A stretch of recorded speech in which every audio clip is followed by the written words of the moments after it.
लोगों को बताऊंगा प्रश्नावली 14.1 का मैंने क्वेश्चन नंबर 1 बता दिया था। आज ये है क्वेश्चन नंबर 2।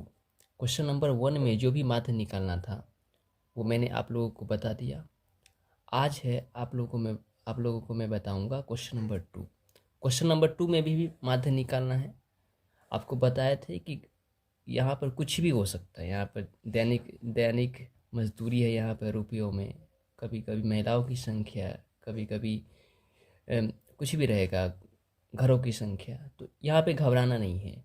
यहाँ पे ये चेक करना है कि ये कितना कितना बढ़ रहा है। ये जो इसका ये जो वर्ग अंतराल है वो कितना कितना का है। आप देखिए यहाँ पर दिखाते हैं 100 से बढ़ गया 120, 120 से बढ़ गया 140, 140 से बढ़ गया 160, 160 से बढ़ गया 180, 180 से बढ़ गया 200। अब देखिए इसमें जो बढ़ रहा है ना, इसमें 20-20 बढ़ रहा है, इसमें 20-20 बढ़ रहा है। तो इसीलिए h का मान जो होगा ना यहाँ पर 20 होगा, क्योंकि जितना जितना ये बढ़ रहा है इसको मेंशन करना कोई भारी बात नहीं है। लेकिन इसको ध्यान में रखना इसलिए ज़रूरी है क्योंकि ये आपको xi निकालने में ज़्यादा आसान होगा।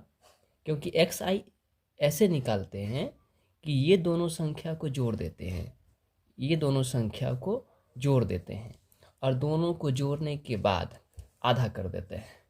दोनों को जोड़ने के बाद उसको आधा कर देते हैं। जैसे 100 और क्या 120 को जोड़ेंगे तो क्या दोनों को जब जोड़ेंगे तो होगा 200, 100 इधर और 120 इधर। तो दोनों को जोड़ेंगे तो 100 और 120 दोनों, ठीक है, दोनों मिलके बनेगा 240। दोनों मिलके बनेगा 240। देखिए दोनों मिलके बन गया, सॉरी 240 कहते हैं, 220 बनेगा, 220। ठीक है, 100 और क्या 120 कितना हो गया, 220 हो गया। और 220 का आधा, आधा कहने का मतलब 2 से भाग कर देंगे, क्या हो जाएगा आधा। तो कितना होगा 110, 110 आएगा। तो 110 यहाँ पर हमने लिख दिया यहाँ पे 110 हमने यहाँ पे लिख दिया, 110 लिख दिया यहाँ पर। उसके बाद कितना कितना बढ़ाना है, 20-20 बढ़ाना है। तो यहाँ पर आपको ये नहीं टेंशन है कि फिर से इसको और इसको भी जोड़ के यहाँ पर लिखना है, आधा करके यहाँ पर लिखना है। यहाँ पर ये h का मान निकालने से ये आपका टेंशन ख़त्म हो गया। ये सबको जोड़ के और क्या आधा करके यहाँ पर लिखना है। अब सबको जोड़ के आधा करके यहाँ पर लिखने की ज़रूरत नहीं है। आप ऐसा ट्रिक अपनाइए कि पहला वाला हुआ 110, अब क्या करना है, सब में 20-20 आप जोड़ दीजिए। 110 में 20 को जोड़ दीजिएगा 130 हो जाएगा, 130 में 20 को जोड़ दीजिएगा 150 हो जाएगा, 150 में 20 को जोड़े 170, 170 में 20 को जोड़े 190। अब क्या करेंगे, ये जो FI है, ये जो FI है ये क्वेश्चन में पहले से दिया रहता है। ठीक है, देखिए क्वेश्चन में पहले से दिया था 12, 14, 8, 6, 10 और क्या सबको जोड़े तो क्या हो गया, कितना आया 50। ठीक, अब क्या करना है कि ये आपका XI, ये जो FI है ये आपके क्वेश्चन में पहले से दिया था। XI हमने निकाल लिया। XI कैसे निकालते हैं, XI कैसे निकालते हैं ये हमने आपको बताया पहले कि ये दोनों को जोड़ लेते हैं, ये दोनों को जोड़ेंगे और क्या उसका आधा कर देंगे। जोड़ने के बाद उसका आधा करके यहाँ पर लिख देंगे। तो दोनों को जोड़े 100 और 120 को जोड़े तो 220 आया, 220 का आधा हो गया 10। फिर से इसको जोड़ेंगे, देखिए यहाँ पर 140 और 120 दोनों को जोड़ेंगे तो 260 होगा, 260 का आधा होगा 130। तो दोनों में अंतर कितना है, 110 में 20 को जोड़े तब आया 130। क्यों, तो आप यहाँ से अनुमान लगाइए कि 20-20 बढ़ रहा है यहाँ पर।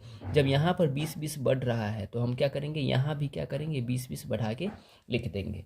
अब क्या करेंगे, अब क्या अगला स्टेप है सिग्मा FI इंटू XI, मतलब FI को और क्या XI को दोनों को गुना करना है और गुना करके यहाँ पे लिखना है। तो दोनों को गुना करेंगे, 12 को 110 से गुना करेंगे, 110 गुना 12 करेंगे तो 1320 आएगा। 1320 लिख दिया, आप साइड में गुना करके देख लीजिएगा। 130 को 14 से गुना करेंगे 1820 आएगा। ठीक है, 150 को 8 में गुना करेंगे 1200 आएगा। 170 को 6 से गुना करेंगे 10 से 20 आएगा। ठीक है। 190 को 10 से गुना करेंगे 1900 आएगा। और क्या जब हम सबको जोड़ देंगे तो 7260 आएगा। 7260 आएगा। अब क्या करेंगे, हमको निकालना है माध्य। हमको क्या निकालना है, माध्य निकालना है। तो माध्य निकालने के लिए एक फार्मूला होता है sigma F I into X I. मतलब ये जो आप sigma F I into X I निकाले हैं वो, या बट्टा सिग्मा एफ आई, ये जो पहले से निकाले थे वो। अब क्या करेंगे, sigma F I into X I कितना निकाले, 7260।